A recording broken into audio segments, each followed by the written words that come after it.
La forêt du clan de la Grue ne respire pas comme celle de mes terres natales. Ici, l'air est plus humide, les feuilles plus larges et les parfums plus subtils. Je ne reconnais rien, ni les herbes que je connais, celles que ma grand-mère m'a appris à distinguer dès l'enfance, celles que mes doigts savent trouver sans même que mes yeux aient besoin de les voir. Elles semblent absentes ou bien cachées à dessein, comme si les kami eux-mêmes mettaient mon âme à l'épreuve. Le tonnerre gronde au loin et la nuit tombe trop vite. Je suis allé plus loin que les autres, je le sais. J'ai refusé l'aide de Akari-chan et le regard inquiet de Kabuto-kun. Non, pas par orgueil, je ne suis pas assez fier pour cela, mais parce que si je dois échouer, alors cet échec doit être le mien. Et si je dois réussir, il doit être sans béquille. Sinon, que vaudrait mon Genpoku? Je revois le visage de ma mère, impassible, droit et inflexible comme la lame qu'elle me tendra en cas d'échec. Je déglutis, je ne veux pas mourir, je veux devenir un homme. Un éclair fend le ciel, et je longe un escarpement rocheux avec une ravine en contrebas, nimbée d'ombres mouvantes. La pluie commence à tomber, fine d'abord, puis plus dense.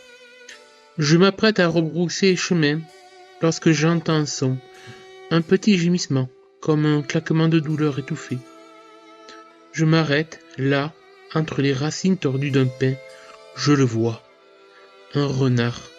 Son pelage est argenté, presque irréel sous la lumière tremblante de l'orage. Une flèche dépasse de son dos, plantée profondément. Le bois sombre contraste avec la fourrure claire et le sang a déjà commencé à imbiber son flanc. Mon cœur se serre. Je m'agenouille lentement. Doucement, murmurai-je. Je tends les mains, paumes ouvertes, comme on me l'a appris, pour approcher les esprits farouches. L'animal tremble, mais ne tente pas de fuir. Ses yeux me fixent. Ils ne sont pas ceux d'une bête sauvage à cet instant. Ils sont remplis de douleur et d'une étrange résignation. Je le prends dans mes bras. Il est léger, trop léger. Son sang chaud traverse mes manches, se mêle à la pluie et coule le long de mes poignets. Je sens sa respiration irrégulière contre ma poitrine. Quelques poils argentés se détachent sous mes doigts, collés par le sang. Ils s'accrochent à ma paume comme des fils de lune. Je ferme les yeux et je commence à psalmodier. Je prie mes ancêtres et je prie les kami de l'eau. Que leur fraîcheur apaise la blessure, que leur pureté lave la souillure du fer pour que la vie demeure. La pluie s'intensifie comme une réponse. Puis un bruit de pas et un froissement de buisson. Je relève la tête. Jiro-kun surgit. Arc en main, silhouette découpée par l'éclair qui éclate derrière lui. Ses yeux brillent. Lâche ça, c'est ma proie. Sa voix claque plus durement que le tonnerre. Je serre un peu plus le renard contre moi. Les poils argentés glissent entre mes doigts. Non, s'il te plaît, il va mourir. Il s'approche, lentement, un sourire tordu aux lèvres. Tu n'es pas un lionceau, juste un chaton pétochard. Ces mots me frappent plus violemment que sa main lorsqu'il tente d'arracher l'animal de mes bras. Arrête! Je résiste. Je n'ai jamais été fort, je le sais. Mes doigts sont faits pour les sutras, pas pour les armes. Mais je m'agrippe comme si ma propre vie dépendait de ce corps frêle. Mes doigts s'enfoncent dans la fourrure. J'en arrache involontairement une petite touffe qui reste prisonnière de ma main crispée. La pluie rend l'herbe glissante sous mes genoux. J'y retire plus fort. Le renard pousse un dernier souffle. Je le sens, le frémissement qui s'éteint. Puis, le vide. Le poids disparaît de mes bras alors que Jiro le récupère brutalement. Le mouvement me déséquilibre. Mon pied glisse et je bascule en arrière. Je tiens la main.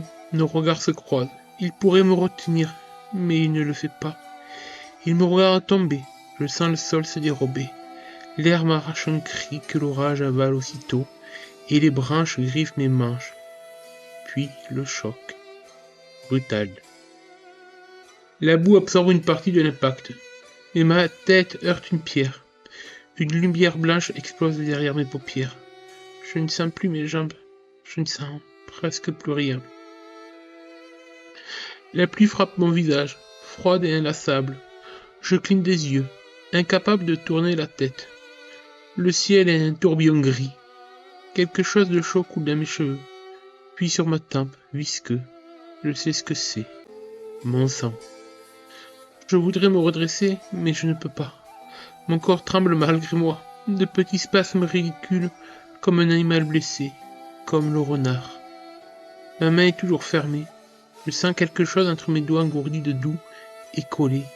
Des poils argentés comme un éclat de lune prisonnier de ma paume. Je pense à Akari-chan, à son regard intense, à Kabuto-kun et sa loyauté silencieuse, à mon père, dont je me souviens qu'à travers les récits, à ma mère, droite et impitoyable comme un sabre. Est-ce échoué? Je n'ai pas ramené d'herbe, je n'ai pas sauvé la vie de ce renard, et je n'ai même pas pu me sauver moi-même. La pluie devient plus lointaine et les sons s'étouffent. Mon souffle est court et chaque inspiration me coûte.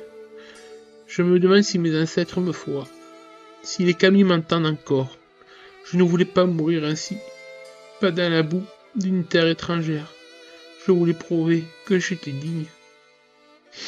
Ma main se serre un peu plus par réflexe, autour de cette douceur fragile, comme si protéger ces quelques poils suffisait à prouver que, au moins une fois, je n'ai pas lâché. Mes doigts ne bougent plus. Le ciel se trouble et la douleur s'éloigne, remplacée par une étrange douceur. Je laisse mes pensées glisser vers les visages aimés, vers les champs dorés du lion, vers la chaleur d'un foyer que je ne reverrai plus. Argenté, c'est la dernière couleur que je vois derrière mes paupières. Mon dernier souffle se mêle à la pluie et je m'abandonne.